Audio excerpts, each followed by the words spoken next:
Hi all, good morning.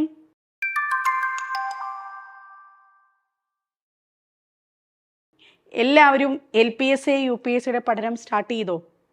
അപ്പോൾ LPSCയുടെ UPSCയുടെ പഠനത്തിൽ start ചെയ്യാനും ആദ്യമായി എഴുതാൻ പോകുന്നതും ഒരുപാട് പേരുണ്ട്, എനിക്കറിയാം.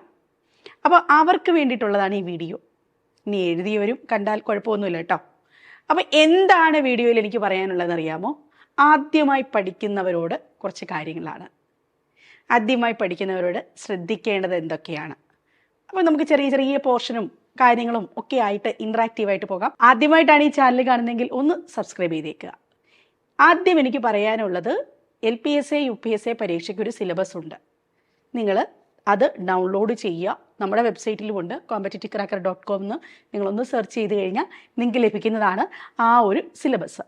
അപ്പോൾ സിലബസ് ഡൗൺലോഡ് ചെയ്യുക, അല്ലെങ്കിൽ നമ്മുടെ LPUP കമ്മ്യൂണിറ്റി ഉണ്ട്, ഞാൻ താഴെ പിൻ ചെയ്തിരിക്കാം, എളുപ്പമാണ്. അതിൽ ഞങ്ങൾ സിലബസ് അപ്ഡേറ്റ് ചെയ്യുന്നതായിരിക്കും.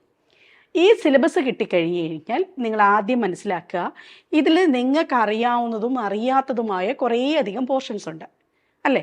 അപ്പോൾ ഈ പോർഷൻസിനെ സിലബസിനെ ബേസ് ചെയ്ത് ഒന്നിങ്ങനെ പോയി രണ്ടിങ്ങനെ കറങ്ങി മൂന്നാമത്തെ പേജ് പോകാനുള്ള സമയമില്ല നമുക്ക്. നമ്മളെപ്പോഴും മത്സര പരീക്ഷയ്ക്ക് പ്രിപ്പയർ ചെയ്യുമ്പം അതിനൊരു സ്ട്രാറ്റജി ഉണ്ട്. അതായത് നമുക്ക് മാർക്ക് സ്കോർ ചെയ്യുന്ന ചില വിഷയങ്ങളുണ്ടാകും, മാർക്ക് കുറവാക്കാനായിട്ട് സഹായിക്കുന്ന ചില സബ്ജക്റ്റുകളുണ്ടാകും.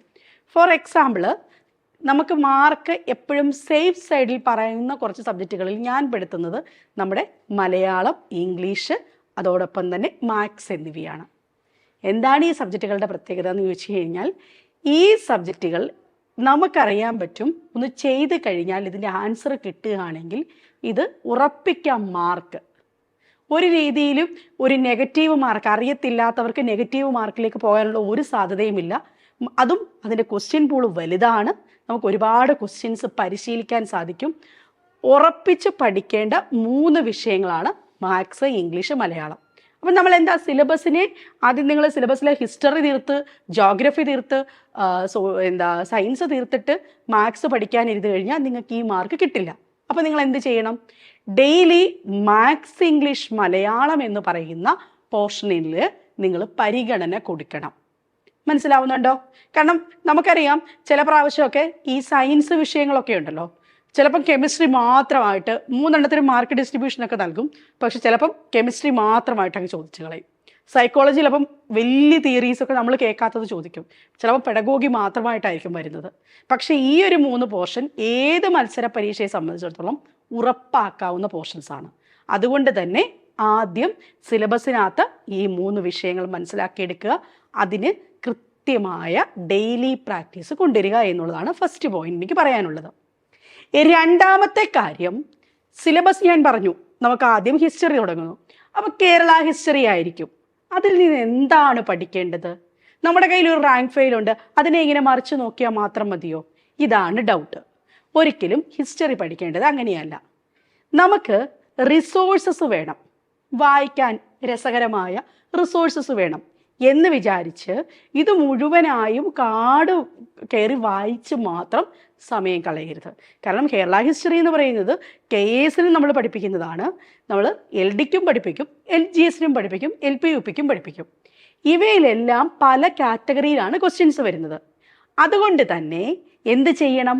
നമ്മൾ പഠിക്കുമ്പം ഒരു ടൈം ലിമിറ്റ് ആദ്യം വെക്കുക. ഇത്ര നാൾ കൊണ്ട് ഞാൻ കേരള ഹിസ്റ്ററി തീർക്കും, എന്നിട്ട് വേണം പഠിച്ചു തുടങ്ങാൻ. അപ്പോൾ പഠിച്ചു തുടങ്ങുമ്പോൾ എന്തായിരിക്കണം നോക്കേണ്ടത്?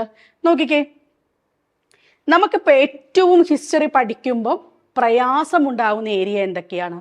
വർഷങ്ങൾ മറന്നു പോകുന്നു, ഇതിനെ ഓർത്തെടുക്കാൻ പറ്റില്ല. അപ്പോൾ നമ്മൾ എന്താ ചെയ്യേണ്ടത്? ഇപ്പോൾ ഞാനിവിടെ വെറുതെ കുറച്ച് പോർഷൻസ് എഴുതിയേക്കുക. കേരളത്തിൽ ആവർത്തിച്ച് ചോദിച്ചിട്ടുള്ള കുറച്ച് വർഷങ്ങൾ. അപ്പോൾ ആ വർഷങ്ങൾ പഠിക്കുമ്പം പുതിയ ട്രെൻഡ് അനുസരിച്ച് നമ്മൾ എന്തും പഠിക്കണം, തീയതിയും കൂടെ പഠിക്കണം. ഒരു ഓർഡറിൽ പഠിക്കുകയാണെങ്കിൽ ഹിസ്റ്ററിയിലെ സംഭവങ്ങൾ നമുക്ക് ഓർക്കാൻ പറ്റും. നമ്മൾ മനുഷ്യരാണ്, പലവിധ കാര്യങ്ങൾ മറന്നുപോകും. ഇതുപോലെ തന്നെയാണ് വർഷങ്ങൾ നമ്മൾ മറന്നുപോകും. ചെയ്യേണ്ടത് ഓർഡറിൽ പഠിക്കുക, റിപ്പീറ്റ് ചെയ്ത് വായിക്കുക, ഡേറ്റ് മാത്രമായിട്ടൊന്ന് ഓർത്ത് വെക്കുക, ബുള്ളറ്റ് പോയിന്റ്സിലാക്കി നോട്ട് വെക്കുക. ശരിക്കും ഹിസ്റ്ററി പഠിക്കാൻ പറ്റും. നോക്കിക്കേ, ഇതൊരു ബുള്ളറ്റ് പോയിന്റ് ആണ്. 1721 ഏപ്രിൽ 15 ആറ്റിങ്ങൽ കലാപം. ഇത്രയും മതി നോട്ടിനകത്ത്. ഇനി എന്തുകൊണ്ട് കേരളത്തിൽ അതിൻ്റെ റെലവൻസ് എന്താണ്? ഇതാണ് PYQ. കേരളത്തിൽ ബ്രിട്ടീഷുകാർക്കെതിരെ നടന്ന ആദ്യത്തെ സംഘടിത കലാപം ഏത്? PYQ ആണ്. ആൻസറിലോട്ട് പോയി. ആറ്റിങ്ങൽ കലാപം. ആരായിരുന്നു ആ സമയത്ത് ഭരിച്ചത്? ആദിത്യവർമ്മയാണ്. ഏത് രാജവംശം? വേണാട് ഭരണാധികാരി. ഇനിയും അവിടെ അടുത്തത് ഏറ്റവും ഇതിൻ്റെ ഇമ്പോർട്ടൻ്റ്, ഇതിൻ്റെ ആഫ്റ്റർ എഫക്റ്റ് എന്ത്? ഒരു വേണാട് ഉടമ്പടി വന്നു. ഏത് വർഷം? 21 സമരം, 23 വേണാട് ഉടമ്പടി വന്നു. ആരും തമ്മിൽ എന്താണ്? ആ സമയത്ത് മാർത്താണ്ഡവർമ്മയും അലക്സാണ്ടർ ഓമും തമ്മിലായിരുന്നു എന്ത്? നമ്മുടെ ഉടമ്പടി വന്നത്. അപ്പോൾ വേണാടിലെ ഭരണാധികാരി ആരായിരുന്നു? ഇവിടെ ആറ്റിങ്ങൽ കലാപം കഴിഞ്ഞ ശേഷം ഒരു വേണാട് ഉടമ്പടി വരുന്നുണ്ട്. വേണാട് ഉടമ്പടിയിൽ ആരായിരുന്നു? മാർത്താണ്ഡവർമ്മയും, അല്ലെ, മാർത്താണ്ഡവർമ്മ മഹാരാജ, തിരുവിതാംകൂറിലെ മാർത്താണ്ഡവർമ്മ മഹാരാജാവാണ് ഏറ്റവും പ്രധാനപ്പെട്ടത്.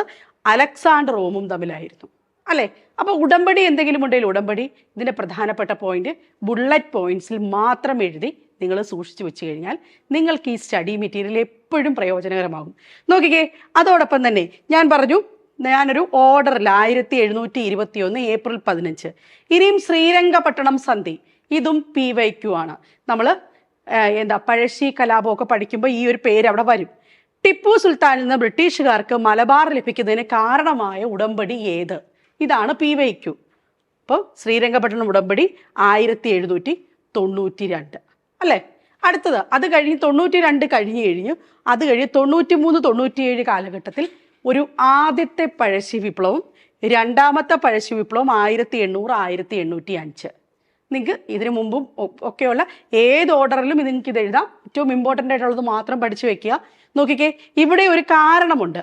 ഈ കാരണം SCERTയിലെ കാരണമാണ്. അപ്പോൾ SCERTയിൽ ഉണ്ട് എങ്കിൽ അത് കാരണം സഹിതം നിങ്ങൾക്ക് വേണമെങ്കിൽ ഫോട്ടോ എടുത്ത് സൂക്ഷിക്കാം. അതല്ല എങ്കിൽ ആഡ് ചെയ്ത് ബുക്കിലേക്ക് വെക്കാം. ബ്രിട്ടീഷുകാരുടെ തെറ്റായ നികുതി പരിഷ്കാരങ്ങൾ. പഴശ്ശി വിപ്ലവം അധികം പോയിന്റ്സും ഉണ്ട്, അതൊക്കെ മിക്ക റാങ്ക് ഫയലുകളിലുമുണ്ട്. നിങ്ങളുടെ നോട്ട് റാങ്ക് ഫയൽ പകർത്തി എഴുതുക എന്നുള്ളതല്ല, make your own notes, study notes ആണ് ഞാൻ പറയുന്നത്. പുതുതായി പ്രിപ്പയർ ചെയ്യുന്നവർ ആദ്യം മുതൽ തന്നെ ചെയ്യേണ്ട ഏറ്റവും ഇമ്പോർട്ടൻ്റ് ആയിട്ടുള്ള കാര്യം study notes subject vice prepare ചെയ്യുക എന്നുള്ളതാണ്. അതല്ലാതെ പേപ്പറിൽ എഴുതി കളയുക, അല്ലെങ്കിൽ എല്ലാം കൂടെ മിക്സ് ചെയ്ത് എഴുതുക, ഇങ്ങനെ ഉണ്ടാവരുത്. സിസ്റ്റമാറ്റിക് ആയിട്ട് ആദ്യം മുതലേ തുടങ്ങുക. അതിനകത്ത് കൂടുതലും PYQ ബേസ്ഡ് ആയിരിക്കണം ഫാക്ട്സുകൾ എഴുതേണ്ടത്. ഇതിനിടയ്ക്ക് ഒരു സ്പേസും കൊടുക്കണം. ഈ നോട്ട്സിനിടയ്ക്ക് പുതിയ പുതിയ കാര്യങ്ങൾ ഇവിടെ വരുമ്പോൾ നമ്മൾ പഠിക്കുന്നത് നമുക്കിവിടെ എഴുതി വെക്കാൻ പറ്റും. ഓക്കെ, രണ്ടാമത്തെ പോയിന്റ് രണ്ടാം പഴശ്ശി വിപ്ലവമാണ്. വയനാട് പിടിച്ചെടുത്തതാണ് അതിൻ്റെ കാരണം. എന്താണ്? മരിച്ചു, പഴശ്ശി രാജാവ് മരിക്കുന്നതോടുകൂടി രണ്ടാം പഴശ്ശി വിപ്ലവത്തിന് അന്ത്യം കുറിക്കുകയാണ്. അപ്പോൾ മരിച്ച ഡേറ്റും ഇമ്പോർട്ടൻ്റ് ആണ്. ഡേറ്റ് സഹിതമാണ് ഞാൻ ഇവിടെ എഴുതിയിരിക്കുന്നത്, ചെക്ക് ചെയ്യുക. ഓക്കെ, ഇനി നോക്കിക്കേ, അടുത്തത് വീണ്ടും ഇമ്പോർട്ടൻ്റ് ആയിട്ടുള്ള വാർത്തകൾ. കുണ്ടറ വിളംബരം, അല്ലെ, കുറിച്യർ കലാപം. കണ്ടോ, 9 കുണ്ടറ വിളംബരം വരുന്നത്. ഡേറ്റ് സഹിതമാണ് പരീക്ഷയ്ക്ക് ചോദിക്കുന്നത്. ഇനിയും എന്നാണ്, കൊല്ലവർഷം എന്ന് നടന്നു എന്നും ചോദിച്ചിട്ടുണ്ട്. പിന്നെ ഇളമ്പല്ലൂർ ക്ഷേത്രവും വേലിത്തമ്പിതളവേവുമായിട്ടൊക്കെ ബന്ധപ്പെട്ടതാണ് ഈ പറയുന്ന കുണ്ടറ വിളംബരം എന്ന് പറയുന്നത്. അപ്പൊ ആ നോട്ടൊക്കെ ഞാൻ അവിടെ കൊടുത്തു. ഇനി കുറിച്യർ കലാപം, കുറിച്യർ കലാപത്തിൽ എവിടെ നടന്നു? ഗോത്രവർഗ കലാപമാണിത് വരുന്നത്. കുറിച്യർ, കുറുമ്പർ എന്ന വിഭാഗങ്ങളാണ് പങ്കെടുത്തത്. കുറിച്യർ കലാപം നടന്നതിനകത്ത് ഒരു സ്ലോഗനുണ്ട്. എന്താണ്? വട്ടത്തൊപ്പിക്കാരെ പുറത്താക്കുക. അപ്പം വേണമെങ്കിൽ ചേരുംപടിയൊക്കെ ചേർക്കുമ്പോൾ എന്ത് ചോദിക്കാം? സ്ലോഗൻസ് മാത്രമായിട്ട് ചോദിക്കാം, ഓരോന്നിൻ്റെയും. മനസ്സിലായോ? ഇനിയും അടുത്ത എന്താണ്? ആരോഹണക്രമത്തിൽ എഴുതുക, അവരോഹണക്രമത്തിൽ വർഷങ്ങൾ അറേഞ്ച് ചെയ്യുക. അതൊക്കെ ഇങ്ങനെയുള്ള ക്വസ്റ്റ്യൻസിനെ ഇവിടെ ഇങ്ങനെ ഒരു ടേബിൾ പോലെ പഠിച്ചു വെക്കുകയാണെങ്കിൽ ഉപകാരപ്രദമാകും. അപ്പം ഞാൻ ആദ്യത്തെ പോയിന്റ് പറഞ്ഞ ഹിസ്റ്ററി എങ്ങനെ പഠിക്കാം, ഇത് തന്നെയാണ് നിങ്ങൾക്ക് എന്തിലും വേണ്ടത്. ജോഗ്രഫി ആയാലും. അടുത്തത് എന്താണ്?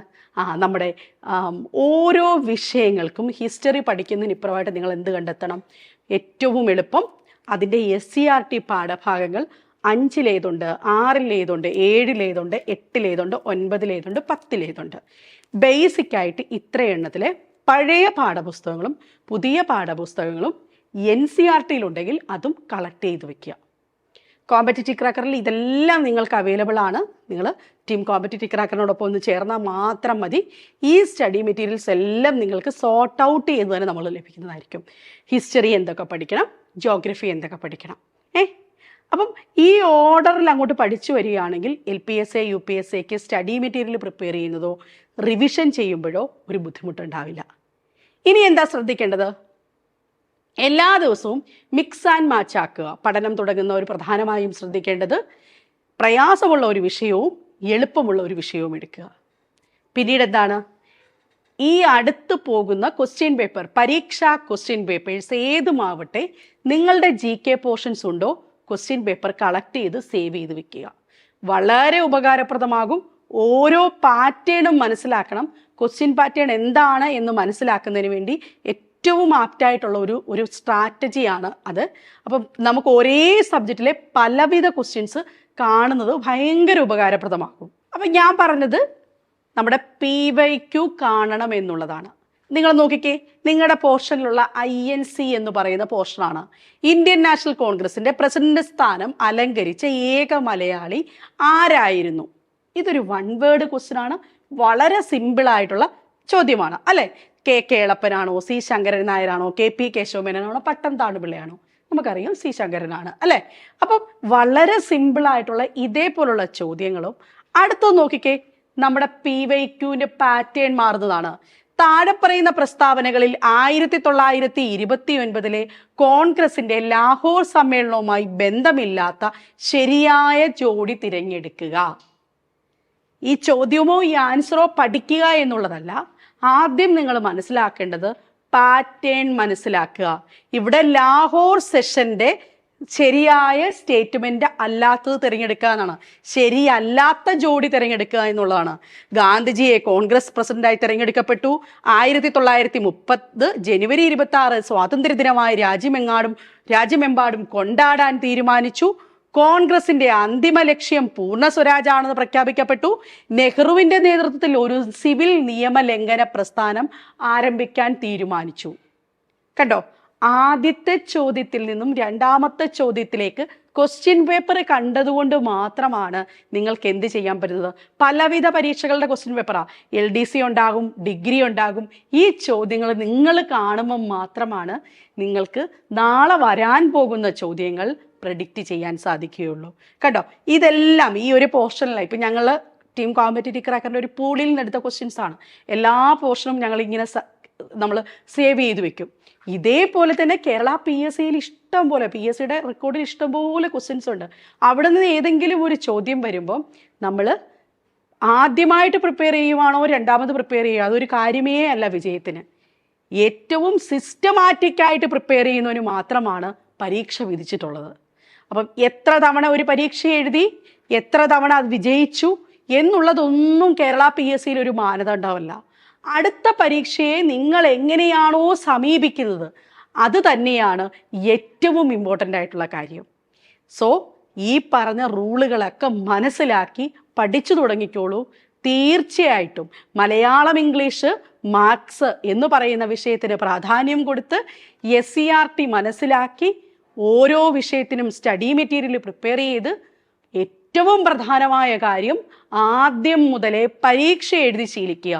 അത് ഇടയ്ക്കിടയ്ക്ക് വരുന്ന തൊഴിൽ വാർത്തയോ തൊഴിൽ വീതിയോ മാത്രം ആശ്രയിച്ചാൽ നിങ്ങൾ ശരിയാവില്ല. 100 മാർക്കിൻ്റെ പരീക്ഷ നിങ്ങളോടൊപ്പമുള്ള ഒരുപാട് പേരോടൊപ്പം എഴുതി ശീലിച്ചെങ്കിൽ മാത്രമാണ് നിങ്ങൾക്ക് ഇതിൽ വിജയിക്കാൻ സാധിക്കുകയുള്ളൂ. ഈ ലക്ഷ്യത്തിലേക്ക് നിങ്ങളെ കൈപിടിച്ചുയർത്താൻ ടീം CC നിങ്ങളോടൊപ്പം ഉണ്ടാകും. LPSA UPSCയുടെ ലോങ് ബാച്ചാണ് ഞങ്ങൾ സ്റ്റാർട്ട് ചെയ്തിരിക്കുന്നത്. എല്ലാവർക്കും റാങ്ക്, എല്ലാവർക്കും ജോലി നേടിക്കൊടുക്കാൻ ടീം CCക്ക് സാധിക്കും എന്ന ഉത്തമ വിശ്വാസത്തോടുകൂടി ഒരു മികച്ച അധ്യാപക കൂട്ടായ്മയാണ് ടീം CCയിൽ നിങ്ങളെ നയിക്കാനായിട്ട് എത്തുന്നത്. ഞാനും ഉണ്ടാകും. പുതിയ ബാച്ചിൽ നിങ്ങളെല്ലാവരും അറ്റൻഡ് ചെയ്യുക. ഡിഗ്രിക്ക് പഠിക്കുന്നവരാവട്ടെ, അതോടൊപ്പം തന്നെ ഇപ്പം B.Ed ലാസ്റ്റ് ഇയർ സ്റ്റുഡൻസ് ഉണ്ടാകും. ഒക്കെ കേട്ടിട്ട് എഴുതി ഇങ്ങനെ എടുത്തിട്ട് ഇനി നെക്സ്റ്റ് എന്താണ് എന്ന് ചോദിക്കുന്നവരോടൊക്കെ എനിക്ക് പറയാനുള്ളത്, പഠിച്ചു തുടങ്ങിക്കോളൂ മക്കളെ. LPSA UPSA നിങ്ങൾക്ക് ഉറപ്പാണ് ടീം CCയോടൊപ്പം. ഞാൻ ആ ഒരു കോൺഫിഡൻസിൽ ഇത്രയും പറയുന്നത് വെച്ച് കഴിഞ്ഞാൽ കഴിഞ്ഞ തവണകളിലെ ഏകദേശം 80%-ലധികം കുട്ടികൾ പല മത്സര പരീക്ഷകൾക്കും ഞങ്ങളിലൂടെയാണ് പഠിച്ചു പോകുന്നത്. ആ ഒരു കോൺഫിഡൻസോടു കൂടിയാണ് ഞങ്ങൾ ഈ തവണയും പരീക്ഷകളിലേക്ക് നിങ്ങളിലേക്ക് എത്തുന്നത്. അപ്പം തീർച്ചയായിട്ടും നമുക്ക് ഇനിയും പുതിയ പുതിയ വീഡിയോസുമായിട്ട് കാണാം. LPSA UPSA പ്രിപ്പയർ ചെയ്യുമ്പം നിങ്ങൾ ഫേസ് ചെയ്യുന്ന ഏറ്റവും വലിയ ചലഞ്ച് എന്താണ്? താഴെ കമൻ്റായിട്ട് രേഖപ്പെടുത്തുക. തീർച്ചയായിട്ടും പുതിയ വീഡിയോസ് നമുക്ക് അതിനെ ബേസ് ചെയ്ത് ചെയ്യാം. വീണ്ടും കാണാം. നന്ദി.